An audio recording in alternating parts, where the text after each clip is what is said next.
आप सबको ईश्वर कामयाब करे, यही मेरी दुआ है। और आपका साथ मिले, यही मेरी इच्छा है। चैनल को सब्सक्राइब करें, घंटी का बेल आइकॉन दबाएं।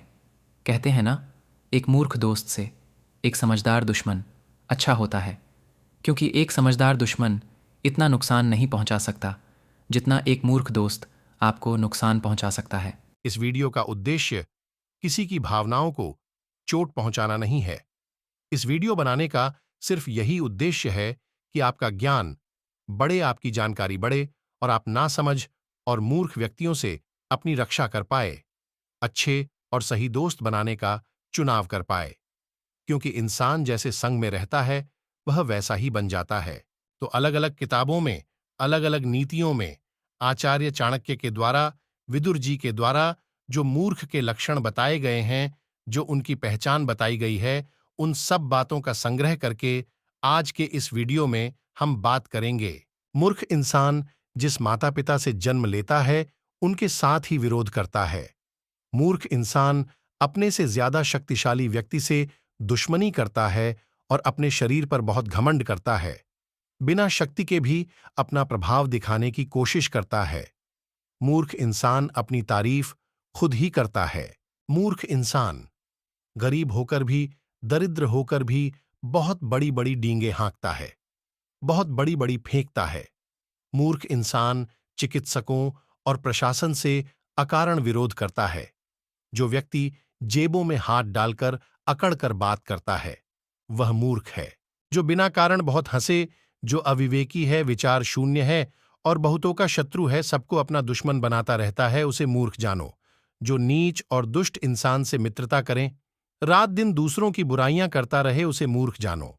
जहां बहुत लोग बैठे हों, उनके बीच में जाकर सोए, जो परदेश जाकर हर किसी पर विश्वास कर लेता है, उसकी गणना भी मूर्ख में की गई है। जो नशे और व्यसनों के वश होकर अपना होश खो देता है, वह व्यक्ति मूर्ख माना जाता है। जो किसी और से उम्मीद लगाकर मेहनत करना छोड़ देते हैं और घर में बैठे बैठे सिर्फ आराम करते रहते हैं, उसे भी ज्ञानी जनों ने मूर्ख कहा है। मूर्ख इंसान घर में बड़ी बड़ी बातें करता है, परिवार के भोले भाले लोगों पर अपनी ढाक जमता है, घर की स्त्रियों के सामने बहुत बहादुर दिखता है, और जब शक्ति दिखाने का समय आता है, बहादुरी दिखाने का समय आता है, तो अपनी पीठ दिखाकर भाग जाता है। जो इंसान स्त्रियों के सामने अपना ज्ञान दिखता है, लेकिन सभा में बोलने की जिसकी हिम्मत नहीं होती, वह मूर्ख है। बेशर्म और निर्लज्ज होकर मर्यादा से बाहर कार्य करता है, और जो शरीर में रोग होने पर भी परहेज नहीं करता, आचार्य और गुणी जनों ने उसे मूर्ख कहा है। विदेश में किसी अनजान व्यक्ति के साथ घूमने लग जाए, जहां अपमान होता है, वहां बार बार जाता रहे और बिना पूछे लोगों को अपनी सलाह देता है, वह व्यक्ति मूर्ख माना जाता है।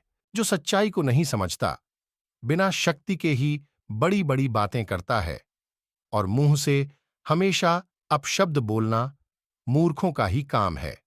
घर में बड़ी बहादुरी प्रकट करें, बाहर डरपोक बनकर घूमे, वह व्यक्ति मूर्ख माना जाता है। जो किसी से अत्यधिक स्नेह होने पर, प्रेम होने पर उसकी कमियां देखना बंद कर दे, और जो किसी से नफरत होने पर, किसी से द्वेष होने पर उसकी खूबियों को देखना बंद कर दे, उसे भी नीतिकारों ने मूर्ख माना है। जिसकी मित्रता नीच लोगों के साथ हो, परस्त्री के साथ एकांतवास करें और मार्ग में चलते चलते खाना मूर्खों के लक्षण है। किसी के अपने प्रति किए गए उपकार को भी बहुत कम करके जाने और अपना थोड़ा किया भी बहुत ज्यादा करके बताएं, ऐसे परमोश व्यक्ति को भी मूर्ख जानना चाहिए। तामसी, आलसी मन से दुष्ट और अधीर मनुष्य मूर्ख होता है। अपनी विद्या पर, अपने वैभव पर, अपने धन पर, अपनी शक्ति पर जो बहुत ज्यादा अभिमान करता है, वह मूर्ख होता है। अपवित्र रहना, साफ सफाई न रखना, दांत, आंख, हाथ और कपड़े हमेशा मैले रखना, यह मूर्खों के ही कार्य हैं। क्रोध से, अभिमान से और कुबुद्धि से अपना ही नुकसान करता रहे, ऐसे चित्त वाला व्यक्ति मूर्ख माना जाता है। अपना भला करने वाले के साथ बुरा व्यवहार करें, सुख और शांति का एक भी शब्द ना बोले और नीच लोगों की बधाई करता रहे। ज्ञानीजन उस व्यक्ति को मूर्ख मानते हैं। अपने आप को हर तरह से पूर्ण माने, समझदार माने और अपनी शरण में आए को धिक्कारे, धन और जीवन का बहुत भरोसा करें। वह व्यक्ति मूर्ख माना जाता है। सांसारिक विषय वासना को ही सब कुछ मानकर परमात्मा को भूल जाए, अपने रब को भूल जाए, खुद को भूल जाए और जिसे अपने कर्तव्य का ज्ञान ना हो, वह व्यक्ति मूर्ख माना जाता है। जो हमेशा बुरी संगत करे, जो अपने माता पिता, गुरुदेव, भाई, स्वामी और अपने बड़ों का विरोध करें, वह व्यक्ति मूर्ख है। दूसरों को दुख में देखकर जो हंसता है और दूसरों की सुख को देखकर जो जलता है और जो गए हुए समय का शौक करता है, दुख करता है और जो अपने सम्मान की रक्षा नहीं कर सकता, हमेशा हंसी मजाक करता रहे और हंसते हंसते लोगों से लड़ने लग जाए, इन सभी लक्षणों वाले व्यक्ति को ज्ञानी जन मूर्ख मानते हैं। जो स्त्रियों की गुलामी करता है, जो बड़ों का अपमान करता है, जो मूर्ख से सलाह लेता है, जो सज्जनों की सलाह पर नहीं चलता, जो लोगों को दिखाने के लिए अपने धन को खर्च करता है, जो अपनी और अपने परिवार की जिम्मेदारी को भूलकर खुद को व्यर्थ के कामों में फंसा लेता है, जो विश्वास करने वाले के साथ छल करता है, जो नशे और जुआ के पीछे अपने कर्तव्यों को भूल जाता है, जिससे सही गलत, जिसे सच झूठ, जिसे मित्र और शत्रु की पहचान नहीं है, इन सभी लक्षणों वाले व्यक्ति को ज्ञानी जनों ने और नीतिकारों ने मूर्ख माना है। दोस्तों, अगर मैं आपका भाई या बेटा या फिर एक इंसान का दूसरे इंसान से दुनिया में जो रिश्ता होता है, अगर वो होता, तो क्या आप मुझे सपोर्ट नहीं करते? मेरा विश्वास है जरूर करते और आज मुझे आपकी जरूरत है। मेरे चैनल को सब्सक्राइब करके मुझे आपका साथ दे और वीडियो को लाइक और शेयर करे, अपना आशीर्वाद दे। धन्यवाद।